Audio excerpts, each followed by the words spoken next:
Mas pot preguntar. Sí, gràcies,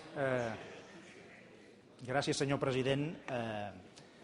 Lamento el to de la seva resposta amb un altre diputat. Qui li formula les preguntes sóc jo. I, per tant... Senyors diputats, senyores diputades, senyor Mas. No, escolti'm, demano una mica de temps en aquest sentit. No? Nosaltres no hem provocat cap conflicte. Perdoni, senyor president. No li corre el temps. Com? Que no li està corrent el temps. No, simplement volia dir una cosa. Jo des d'aquest mateix escó sento molts comentaris en aquí. I no em dedico a replicar-los. Només demano això. La pregunta li faig jo, la valoració la faig jo com a president del grup de Convergència i Unió. M'agradaria que la resposta me la donessin a mi i que no s'encarés amb altres diputats del nostre grup, perquè em sembla que no li pertoca com a president de la Generalitat.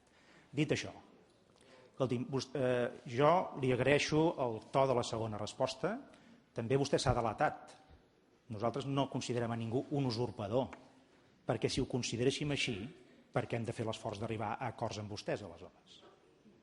No ho diu vostè mateix, que hem arribat a acords importants en l'agència tributària, avui mateix en la llei de l'ICS. Escolti'm, si els consideréssim uns usurpadors i no tinguéssim cap vocació de servei en el nostre país perquè estem a l'oposició, no arribaríem a aquests acords.